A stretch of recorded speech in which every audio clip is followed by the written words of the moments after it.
began to rebuke the spirit of death. Come out of her, leave her. She is not going to die. She will live. And declared the word. After moments of prayer, suddenly there was a quiet. When it's quiet like that, it's either the person has died already, or a miracle is about to take place. It was quiet momentary. Then Sister Ruth opened her eyes. She looked at me, she said, "Pastor, you're here?" She had forgotten that she was the one that sent for me. Asked them to go and call me during the emergency when she was in the valley of the shadow of death.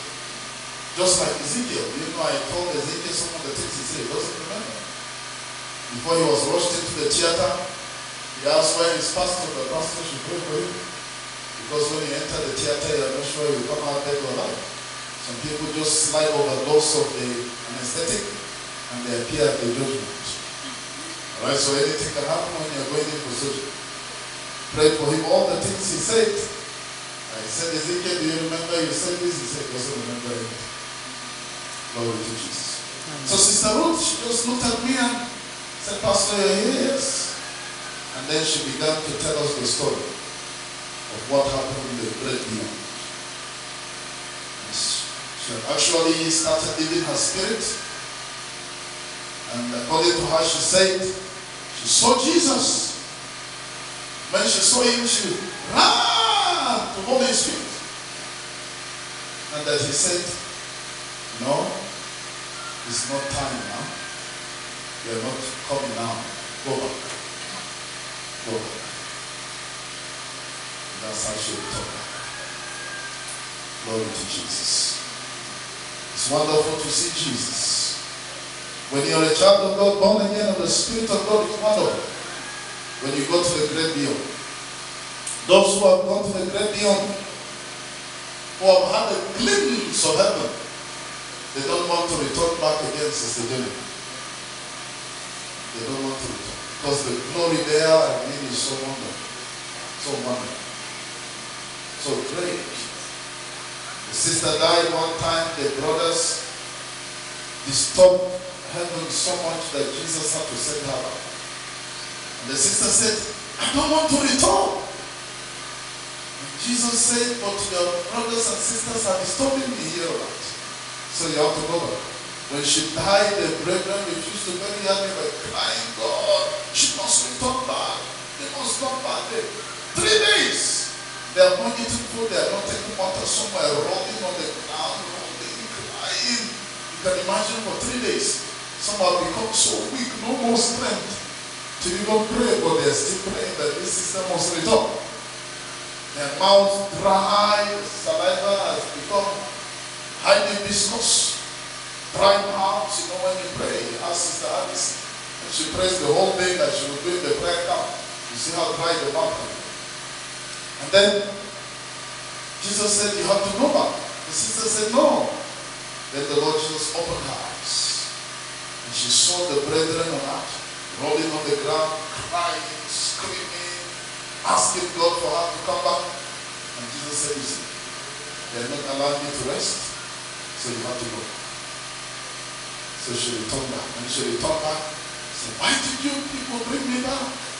Why? I was already enjoying." Now, meanwhile, the brethren are celebrating, hallelujah. But the person who came back is not happy to come back. Because nobody goes to heaven and sees the glory that wants to return. Praise. Just like Brother John, where the one that reminded us the other day, Smith Wigglesworth. Smith Wigglesworth, his wife died. And he prayed her back to life. Maybe one day I can tell you. Why, I tell you that. Got the PowerPoint on him. One of those people that will. He prayed back the wife to life when she returned back. She told him, "Darling, I'm sorry, but what I've seen there, please allow me, I want to go." So he allowed her to go. He allowed her to go. One pastor said the day he dies, anybody that brings him back again will be in trouble. He said, publicly he has warned his daughter because she's a prayer warrior. The prayer warrior, like, so So he said he has warned his daughter specially. The day he dies, and she prays him back to life, he will get up and slap her, and then lie down and die. Because what is there in this earth, there is a greater joy in heaven. Alright? So we're talking about stewardship. Stewardship of time. We have to be stewards of time because time is limited. Time is not infinite. We don't have all the time for everything that we want to do. We have time to do certain things and time not to do others. Last week we saw that time is an interruption in eternity. God says begin and stop. Time flies. A lifespan of 70 days is only about 25,000 days. How brief that is.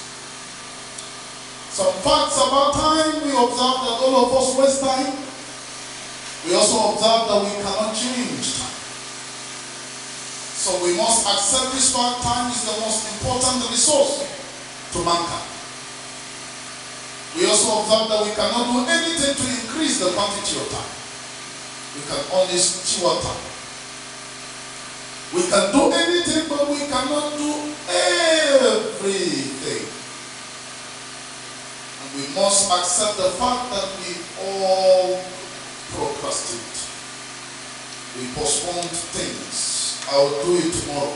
I will do it later. And by the streets of by and by, one arrives at the house of never. So they say, don't leave up to tomorrow what might be done today. I'll do it tomorrow. And tomorrow comes, I'll do it tomorrow.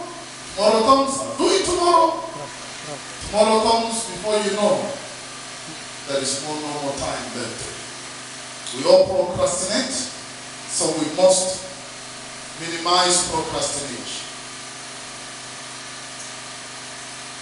So life and time and events are the way we see it. What are you seeing there? Well, it depends on the way you look at it.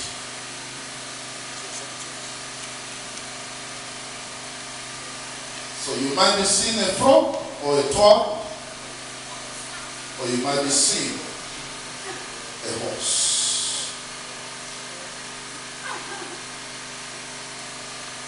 So whether it is a frog or it is a horse,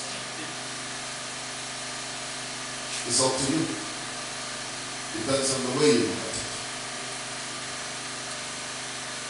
And how we look at life is how life looks at us. We've seen these parallels of lifespans. If you're 20, it is good morning. A parallel of 24 hours of the day with a 70-year lifespan as an average. If you're 20, you're in the morning of your life. So you can have a lot of good time, party around, celebrate, do a lot of sightseeing, move around. Well, you can always sightsee at any age. But it's good morning. You're alive, you're still young, even at 25. It is still morning. Probably breakfast is over. At 30 is about tea time. In Malaysia, this is the time we take the tea break. Malaysian tea break is more than tea. It's real food. At 30 it is still good morning. At 35 it is noon. Noon time. So it is time to really get serious. You have to finish your work for the day. By the age of 35, you should have gone far. The pursuit of your purpose in life. At the age of 40, they say life begins at 40, but don't be deceived. It's already afternoon. The afternoon of life. By the age of 40, you should have done a lot in life. Because many people miss their purpose in life between the age of 25 and 40, and they are not able to recover. Very few ever recover after 40. Right? By the time you are 40, you have probably spent half of your life on that. So it is time to really get serious with very serious issues of life. 45 is late in the afternoon already. 50 is already even. 5:10 p.m. Work is over. And people have returned back home. Take a shower. Prepare for dinner. That's why someone said if you are not beautiful or handsome at 20, strong at 30, wise at 40, rich at 50, then forget it. Even though with God, the impossible still becomes possible. 55 is evening. It's about dinner time, preparing for dinner. At 60, dinner is over. The process of preparation to end the day begins. And at 70 is midnight already. That's a paragraph of 24 hours of the day with a 70-year lifespan. At 70, then you can bid the whole farewell. Of course, some people live to be much older than that. We must seize the opportunity of a lifetime during the lifetime of that opportunity. Seize the opportunity of a lifetime during the lifetime of the opportunity. We also saw last week that we are not going to be young forever.